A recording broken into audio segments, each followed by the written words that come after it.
Anak muda itu ada. Selamat datang di podcast Surabaya Mengaji. Foya-foya, tua kaya Bincang raya, ringan berfaedah. masuk surga. Yang paling saya khawatirkan kepada kalian. Ya, nah ini sudah dibahas berkaitan dengan kewajiban dan ancaman, Ustaz. Ya. Nah ini kita masuk ke inti atau tema pembahasan kita saat ini. Ya. Beberapa waktu yang lalu ada tokoh yang mengatakan sholat 5 waktu atau perintah sholat 5 waktu. Tokoh siapa? Tokoh Atau- agama atau- tokoh kesesatan.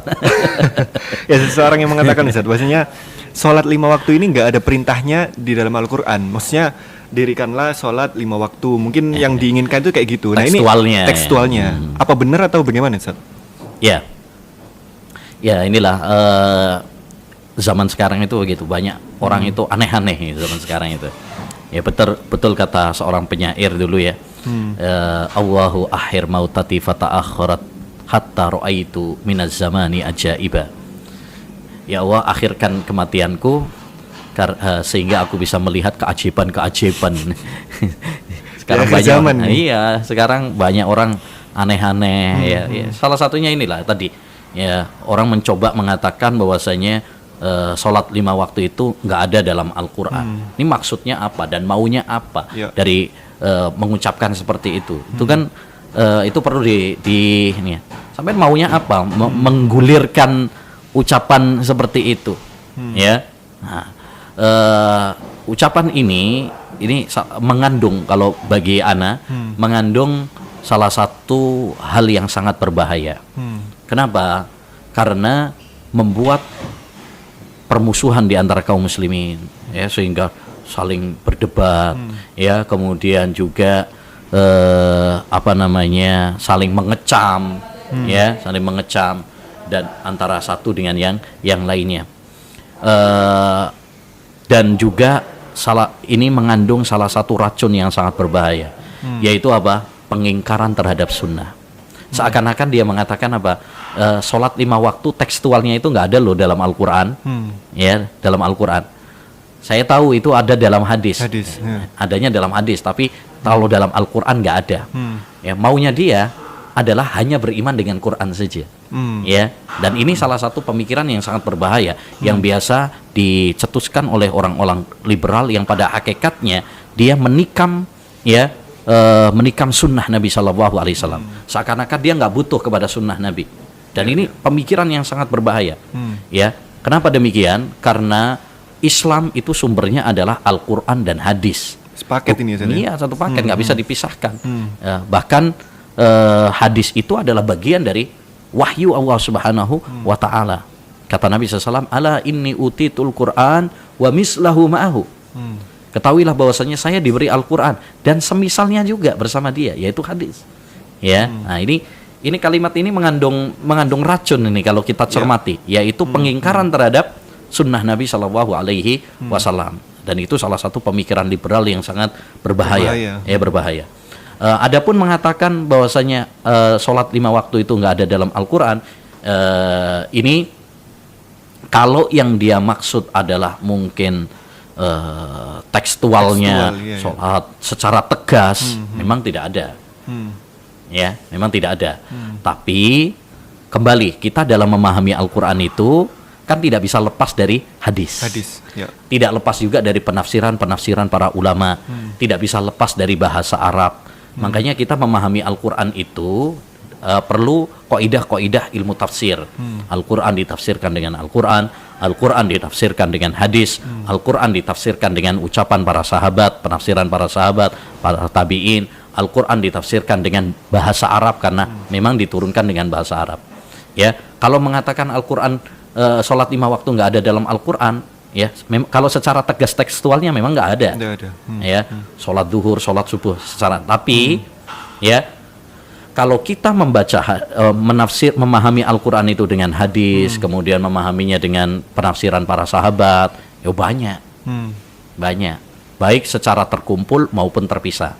Saya ambil contoh, yaitu surat dalam Al-Quran, ya, Allah Subhanahu wa Ta'ala berfirman dalam surat Ar-Rum ayat 17-18. Kata Allah Subhanahu wa Ta'ala, "Fasubhanallah hina tumsuna wa hina tusbihun. Walahul hamdu fis samawati wal ardi wa asyiyan wa hina tudhirun."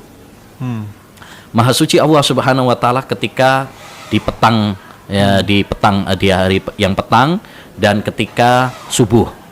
Ya, dan bagi Allah Subhanahu wa taala pujian di langit dan di bumi, wa asyian di waktu petang, wa hina tudhirun dan ketika siang. Ya. Mungkin kalau secara tekstual jelas memang nggak ada. Tapi kalau kita lihat penjelasan-penjelasan ahli tafsir, penjelasan para ulama ditafsirkan dengan hadis sebagaimana itu adalah suatu hal yang masyhur dalam metode dalam memahami Al-Qur'an ya. Ya, para ulama mengatakan ayat ini mengandung sholat 5 waktu. Sholat 5 waktu.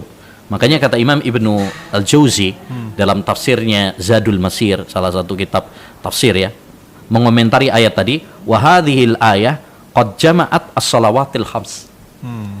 Ayat ini mengandung penjelasan sholat 5 waktu. Ya, dari mana tadi? Hina tumsun, ketika petang. Ya, tumsun itu mencakup kata beliau sholat maghrib dan sholat isya. Kemudian wahina tusbihun, ketika subuh maksudnya adalah sholat subuh. Kemudian wa asyian, ya sore maksudnya adalah sholat asar. Wahina tudhirun, ketika siang maksudnya adalah sholat duhur. Ya, nah ini berdasarkan penafsiran para ulama, para sahabat dan Ibnu Abbas dan sebagainya. Ya, demikian juga terdapat di dalam surat Hud ayat 114, surat Al-Isra ayat 78 dan lain sebagainya. Ya, cuma seperti tadi. Memang kalau secara tekstualnya ya, nah, mereka kan kadang-kadang carinya maunya yang itu tekstualnya langsung. Nah, dalam waktu yang sama mereka mengecam ya orang-orang yang memahami Al-Qur'an secara tekstual. Ya. Makanya kontradiksi. Ya, kontradiksi.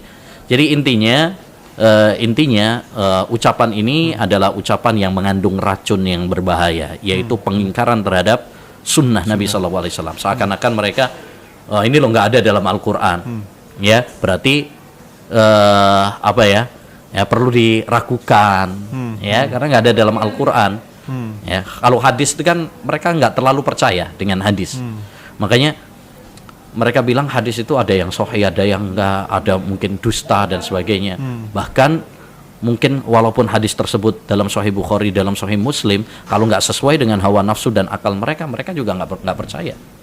Ya, dan inilah tikaman terhadap sunnah Nabi SAW yang sangat berbahaya.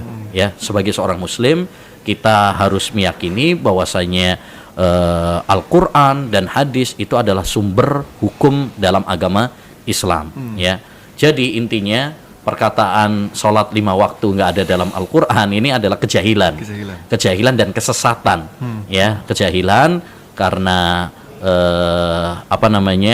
ya orang yang mengucapkannya berarti tidak memikirkan dampak ucapannya. Kemudian adalah suatu kesesatan karena ada maksud di balik itu, yaitu membuat kerancuan, pengingkaran dan tikaman terhadap sunnah Nabi Sallallahu Alaihi Wasallam. Nah, mungkin bisa lebih di highlight lagi Ustaz terkait korelasi antara Al-Quran dan hadis ini harus sepaket. Jadi supaya kita bisa menyadari bahwasanya pentingnya hadis ini sebagai penunjang dari Al-Quran ini Ustaz. Ya, betul. Jadi hadis Nabi Sallallahu Alaihi Wasallam kita itu nggak bisa dipisahkan dalam memahami Al-Quran dari hadis Nabi Sallallahu Alaihi Wasallam, karena hadis itu adalah penjelas dari Al-Quran itu sendiri. Ya, makanya salah satu metode dalam memahami Al-Quran adalah kembali kepada hadis-hadis Nabi Sallallahu Alaihi Wasallam. Ya, contoh mudah. Dalam sholat misalkan, memang Allah Subhanahu Wa Taala secara umum wa aqimus sholat wa atuz zakat, tunaikan sholat, dirikan sholat, tunaikan zakat. Tapi sifat tata cara secara terperinci adanya di mana? Di hadis. Di hadis. Ya, kalau kita cuma memahami dirikan sholat, terus sholatnya bagaimana caranya? Kan gitu. Syarat-syaratnya bagaimana, rukun, nggak ada. Adanya dalam hadis. Ya, adanya dalam hadis. Demikian juga misalkan puasa, haji, ya, dan lain sebagainya. Itu disampaikan oleh Allah Subhanahu wa taala secara global. Perinciannya, penjelasannya secara terperinci ada di dalam hadis-hadis Nabi Muhammad sallallahu alaihi wasallam. Ya. Makanya di dalam Al-Qur'an sendiri Allah Subhanahu wa taala sudah memerintahkan kepada kita, ya. Sudah memerintahkan kepada kita supaya kita ini kembali kepada Rasulullah SAW. Wa ma atakumur rasulu fakhudhu wa ma nahakum anhu fantahu. Apa yang disampaikan oleh Rasulullah ambillah, apa yang dilarang oleh Rasulullah tinggalkan. Berarti Al-Qur'an sendiri sudah menganjurkan kepada kita untuk menjunjung tinggi sunnah Nabi SAW. Jadi nggak bisa dipisahkan. Coba kalau kita itu cuma Quran saja, cara memahaminya bagaimana? Ya, nanti sholatnya bagaimana, hajinya bagaimana? Karena semuanya cuma disampaikan secara global saja. Ya, cuma disampaikan secara global. Ini adalah cara berpikir orang-orang yang mengingkari sunnah ini, ya, kelompok yang namanya ingkar sunnah. Atau kalau di India dulu ada salah satu kelompok namanya Quraniyun. Itu salah satu kelompok yang hanya mencukupkan dengan Quran saja. Ya. Mereka mengatakan kami hanya percaya kepada Al-Quran, hadis nggak mau, hadis nggak mau. Dan itu jauh-jauh hari sudah diingatkan sama Nabi. Kata Nabi SAW, ala inni utitul Quran wa mislahu ma'ahu. Kemudian kata beliau akan datang seorang rajulun sabaan ala arikatih, akan datang seorang yang kenyang, dia bertelekan pada ranjangnya, ya, permadaninya. Kemudian fayaqul, dia mengatakan, ya, ma wajadtu hadza fi kitabillah. Aku enggak mendapati ini dalam Al-Qur'an. Dalam Al-Qur'an ini enggak ada. Ini persis nih sama ucapannya ini. Iya. Ya. Ma wajadna fi kitabillah ittaba'na. Kami hanya mendapat mengikuti yang ada dalam Quran saja. Kalau dalam hadis enggak. Ya. Nah, itu jauh-jauh hari sudah disampaikan oleh Nabi SAW. Akan ada orang-orang seperti itu. Ya. Makanya kata Imam Al-Baihaqi, beliau punya buku namanya Dalailun Nubuwah, bukti-bukti kenabian Nabi Muhammad. Beliau menjadikan hadis ini sebagai bukti kenabian Nabi Muhammad. Masya Allah. Kenapa? Karena terbukti ternyata pada zaman beliau aja sudah ada orang-orang yang mengingkari sunnah dengan alasan ini nggak ada dalam Quran. Kita cuma percaya sama Quran saja. Nah, ini berbahaya nih, ya. Yaitu aliran-aliran ingkar sunnah. Dulu sudah difatwakan oleh MUI bahwasanya aliran ini termasuk aliran yang sesat dan menyimpang. Karena hanya percaya sama Quran, tidak menganggap hadis. Nah, itu berbahaya. Dan saya teringat ya, ada salah satu kisah menarik yang diceritakan oleh Ustadzuna Abdul Hakim bin Amir Abdah hafidhahullah. Beliau pernah cerita dalam bukunya itu Risalah Bid'ah. Beliau pernah dialog, ya debat lah ini. Salah satu dengan salah seorang yang mengingkari sunnah, aliran ingkar sunnah. Ya cuma percaya sama Quran saja. Ditanya sama beliau, apa dalilmu? Oh kamu percaya sama Quran saja, nggak percaya sama hadis. Lucunya kata beliau, orang tersebut berdalil dengan hadis. Kana khuluquhul Quran. Ya, dalam hadis riwayat Muslim ketika Aisyah ditanya bagaimana akhlaknya Rasulullah, ya kata Aisyah akhlaknya Rasulullah itu adalah Al-Quran. Tuh kan Al-Quran. Maka Ustaz mengatakan, loh kamu katanya nggak percaya sama hadis, yang kamu bawakan tadi itu apa? Hadis nih. Gimana orang nggak percaya hadis tapi berdalil dengan hadis? Aneh. Ya makanya orang-orang ahlul bid'ah itu argumennya lemah. Dan mereka sendiri tidak konsisten, ya. Dan ini salah satu bukti tentang lemahnya argumen ya mereka, ya. Salah satu ungkapan dari para ulama kita, ya. Salah satu bukti lemahnya argumen adalah tidak konsisten dalam berargumen, ya.